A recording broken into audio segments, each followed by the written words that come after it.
नमस्कार. आवाज माझा वृत्तवाहिनीत आपल्या सगळ्यांचं स्वागत. वेळेच्या काही ठळक घडामोडींकडे.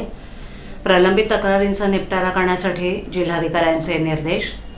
शिवजयंतीचं औचित्य साधून पत्रकार कक्षाच्या नूतनीकरणाच्या कामाचा शुभारंभ आणि महिला दिनानिमित्त आयोजित कार्यक्रमाला कर्मचाऱ्यांचा उत्स्फूर्त प्रतिसाद. केंद्र सरकारच्या पीएमजी पोर्टलवर नोंदवण्यात आलेल्या प्रलंबित तक्रारींचा निपटारा करण्यासाठी जिल्हा प्रशासनानं गती द्यावी आणि भूसंपादन विषयक कार्यवाही मार्च अखेरपर्यंत पूर्ण करावी असे निर्देश जिल्हाधिकारी डॉक्टर श्रीकृष्ण पांचाळ यांनी दिलेत.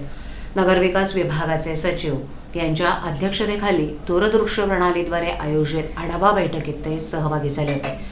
जिल्हाधिकारी कार्यालयातील समिती सभागृहात झालेल्या या बैठकीला अप्पर जिल्हाधिकारी हरिश्चंद्र पाटील, उपविभागीय अधिकारी उर्मिला पाटील, विश्वास गुजर, विजयानंद शर्मा, जिल्हा नियोजन अधिकारी वैभव कुलकर्णी इत्यादी उपस्थित होते. या बैठकीला प्रामुख्याने ठाणे जिल्ह्यातील भाईंदर, भिवंडी, कल्याण, उल्हासनगर, शहापूर येथील भूसंपादन प्रकरणांचा सविस्तर आढावा घेण्यात आला. विविध प्रकल्पांसाठी सुरू असलेल्या भूसंपादनात येणाऱ्या तांत्रिक अडचणी आणि त्यावर केलेल्या उपाययोजनांचा अहवाल यावेळेला सादर करण्यात आला. प्रलंबित तक्रारींवर तातडीनं कार्यवाही करून विहित मुदतीत काम पूर्ण करण्याच्या सूचना जिल्हाधिकाऱ्यांनी संबंधित उपविभागीय अधिकाऱ्यांना दिल्या आहेत. ठाणे महानगरपालिकेतील पत्रकार कक्षाच्या रुंदीकरणाचा आणि नूतनीकरणाच्या कामाचा शुभारंभ शिवजयंतीचं औचित्य साधून श्रीफळ वाढवून करण्यात आला. ठाणे महापालिकेतील पत्रकार कक्षाचं रुंदीकरण आणि विस्तारीकरण कामाचा शुभारंभ श्रीफळ वाढवून करण्यात आला. यावेळेला ठाणे शहर दैनिक पत्रकार संघाचे अध्यक्ष आनंद कांबळे, ज्येष्ठ पत्रकार रामकृष्णन, ठाणे वैभवचे संपादक मिलिंद बल्लाळ, जनादेशचे संपादक कैलास महापदी, दिलीप शिंदे यांसह इतर पत्रकार उपस्थित होते. उपमुख्यमंत्री एकनाथ शिंदे यांनी काही दिवसांपूर्वी ठाणे महापालिकेतील पत्रकार कक्षाला भेट दिली होती. या भेटीनंतर सदर पत्रकार पक्षाची अवस्था पाहता संबंधित अधिकाऱ्यांना लवकरच नूतनीकरणाच्या कामाचा शुभारंभ करण्याच्या सूचना देण्यात आल्या. यावेळेला मोठ्या संख्येनं ठाणे शहर दैनिक पत्रकार संघातील सदस्य आणि पत्रकार मंडळी उपस्थित होती. 8 मार्च जागतिक महिला दिनानिमित्त ठाणे महापालिकेच्या महिला कर्मचाऱ्यांसाठी आज ठाणे महापालिका मुख्यालयात रांगोळी आणि मेहंदी स्पर्धेचं आयोजन करण्यात आलं होतं. या स्पर्धेचं उद्घाटन शर्मिला पिंपळोलकर यांच्या हस्ते करण्यात आलं. यावेळेला स्पर्धेत सहभागी झालेल्या सर्व कर्मचाऱ्यांचं कौतुक करत महिलांनी आपल्या दैनंदिन कामकाजासोबत अशा सांस्कृतिक उपक्रमांमध्येही सहभागी होऊन आपले कलागुण जोपासत आहेत, याबद्दल कौतुक करून स्पर्धकांना शुभेच्छा दिल्या. यावेळेला उपायुक्त अनोघा कदम, डॉक्टर मिताली संचेती, मुख्य पर्यावरण अधिकारी मनीषा प्रधान, कार्मिक अधिकारी दयानंद गुंडप, उपमाहिती जनसंपर्क अधिकारी प्राची डिंगणकर यांच्यासह विविध विभागांचे कर्मचारी उपस्थित होते. पालिकेच्या विविध विभागातील महिला कर्मचाऱ्यांनी या स्पर्धेत उत्स्फूर्त सहभाग नोंदवत आकर्षक रांगोळ्या साकारल्या. महिला सक्षमीकरण, सामाजिक संदेश तसंच पारंपरिक कलाकृतींवर आधारित रांगोळ्यांमधून सहभागी कर्मचाऱ्यांची सर्जनशीलता आणि कल्पकता दिसून आली. तसंच मेहंदी स्पर्धेलाही महिला कर्मचाऱ्यांचा मोठा प्रतिसाद मिळाला. विविध सुबक आणि आकर्षक डिझाईन्सच्या माध्यमातून कर्मचाऱ्यांनी आपले मेहंदी कलेतील कौशल्य सादर केलं. तसंच शाळा क्रमांक 44 मध्ये आयोजित केलेल्या निबंध स्पर्धेसही कर्मचाऱ्यांचा उत्स्फूर्त प्रतिसाद मिळाला.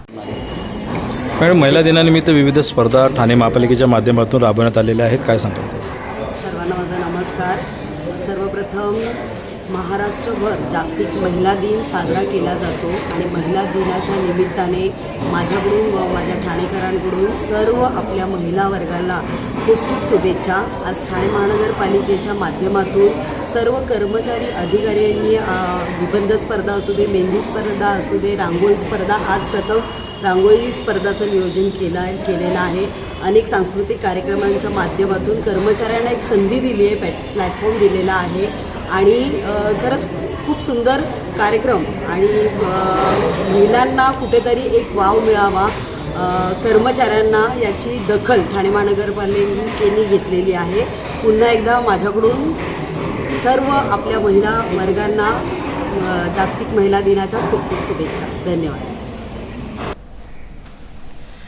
इराण-इस्रायल युद्धाचं कारण पुढे करत सरकारनं घरगुती गॅस सिलेंडरचे दर 60 रुपयांनी वाढवलेत. त्याच्या निषेधार्थ राष्ट्रवादी काँग्रेस शरदचंद्र पवार पक्षाचे जिल्हाध्यक्ष मनोज प्रधान यांच्या नेतृत्वाखाली महिलाध्यक्षा मनीषा भगत आणि युवक अध्यक्ष अभिजित पवार यांच्या उपस्थितीत ठाणे जिल्हाधिकारी कार्यालयासमोर अनोखं आंदोलन करण्यात आलं. कार्यकर्त्यांनी चूल पेटवून त्यावर भात शिजवून तसंच भाकरी भाजून दरवाढीचा निषेध केला. इस्रायल आणि इराणमधील युद्धाच्या पार्श्वभूमीवर घरगुती गॅस सिलेंडरचे दर 60 तर व्यावसायिक सिलेंडरचे दर 118 रुपयांनी वाढवण्यात आले. या दरवाढीचा निषेध करण्यासाठी राष्ट्रवादी काँग्रेस शरदचंद्र पवार पक्षानं चुल्हा जलाव आंदोलन केलं. यावेळेला आंदोलकांनी केंद्र सरकारच्या निषेधार्थ जोरदार घोषणाबाजी केली. तसंच चूल पेटवून त्यावर भात शिजवला आणि भाकरी देखील भाजली. या प्रसंगी मनोज प्रधान म्हणाले की अमेरिका ठरवेल ते आपल्या देशाचं धोरण झालंय, त्यामुळेच युद्धाच्या पार्श्वभूमीवर ही दरवाढ करण्यात आली आहे.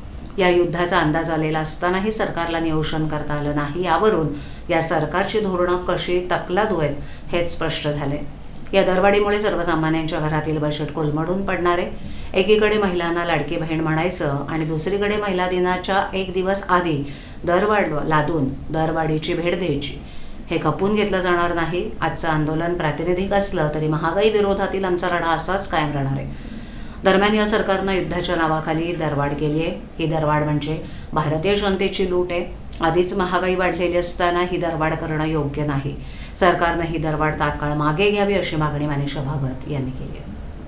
अमेरिकेमध्ये युद्ध सुरू आहे तर दुसरीकडे भारतामध्ये महागाई वाढताना पाहायला मिळते.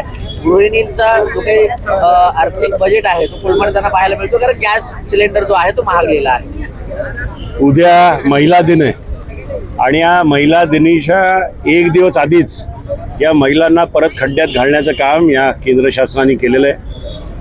आज घरगुती गॅस 60 रुपयांनी महागला आहे आणि कमर्शियल गॅस 118 रुपयांनी. म्हणजे तुम्ही म्हटलं तसं की आज 5-6 दिवस झालेत या इराण वॉरला आणि ऑलरेडी आपले पुरी साहेब जे आपले मंत्री आहेत ते म्हणतात की आमच्याकडे मुबलक साठा आहे. मग जो तुमच्याकडे मुबलक साठा आहे मग आमच्या महिलांना गृहिणींना खड्ड्यात का तुम्ही घालत आहेत? आणि आज 5 दिवसानंतर जर तुम्ही भाव वाढ करत असाल तर येणारं जर हे युद्ध 1-2 महिना चाललं तर भाववाढ काय होईल, याचे परिणाम काय होणार हे यामुळे दिसून येतं.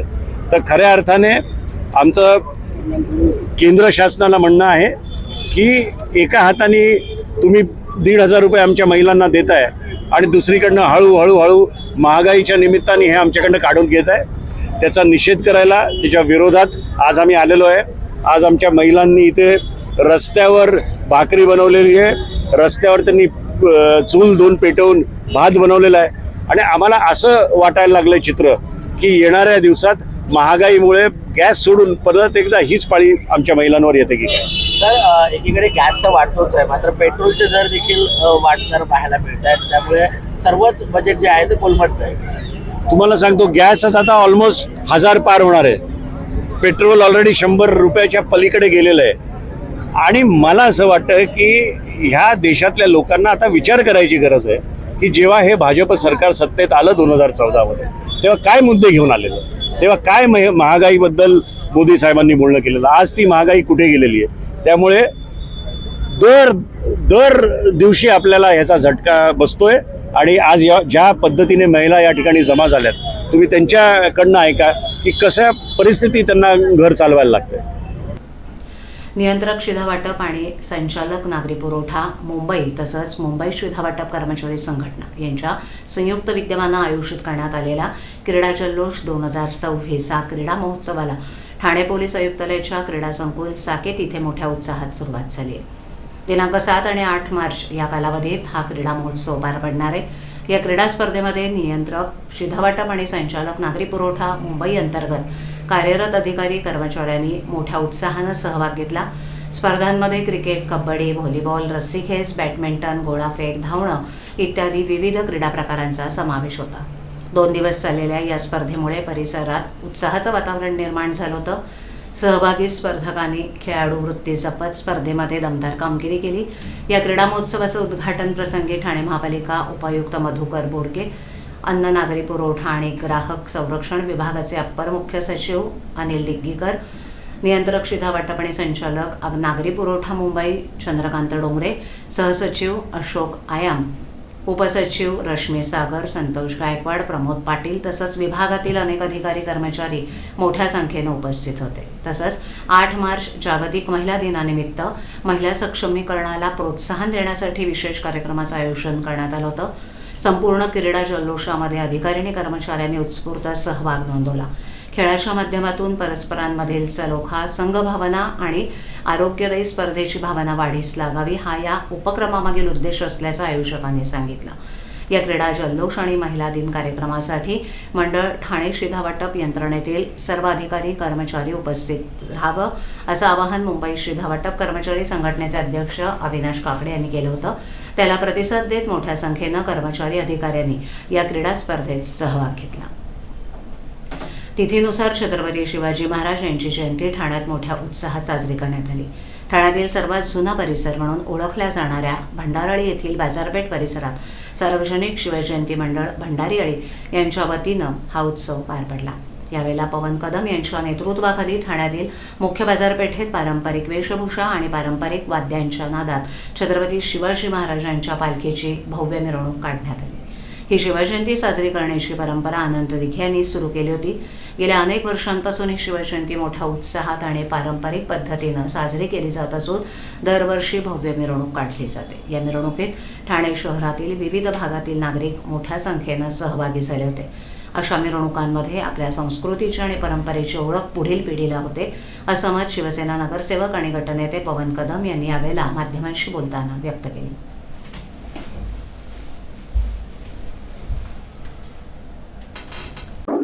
काय सांगा त्याप्रमाणे शिवजयंती उत्सव साजरा करतात मोठ्या प्रमाणात शिवजयंती उत्सव काय सांगा. तालाबाप्रमाणे छत्रपती शिवाजी महाराजांची जयंती ही गुरुवर्य धर्मवीर अनंत दिघे साहेबांनी सुरू केलेली जी प्रथा आहे आणि त्यांनी जी आखून दिलेली जे कार्यप्रणाली आहे ती आजतागायत आम्ही या ठिकाणी सुरू केलेली आहे. सार्वजनिक शिवजयंती मंडळ भंडारळी यांच्या वतीने प्रतिवर्षाप्रमाणे हा कार्यक्रम साजरा करतो आणि या कार्यक्रमात तुम्ही बघत असाल की लहान मुलं, ज्येष्ठ नागरिक, महिला सर्वजण पारंपरिक वेशभूषा करून सहभागी झालेले आहेत आणि असा हा खेळीमेळीचं वातावरण आहे आणि शिवकालीन वेशभूषा करून सर्वजण सहभागी झालेत. तुम्हाला या ठिकाणी सर्व फील्ड जो आहे तो शिवकालीन दिसेल. सर्व जे पारंपरिक वाद्य आहेत ते गेले अनेक वर्षानुवर्ष या कार्यक्रमानिमित्त येत असतात आणि त्यांचा सहभाग हा आपल्याकडे दरवर्षी होत असतो आणि मला खात्री आहे की ही जी परंपरा आहे आणि ही जी संस्कृती आहे ही जतन करण्याचं काम ह्या पुढील जे पिढी आपली ती अशीच चालू ठेवेल ह्याची मला खात्री आहे. धन्यवाद.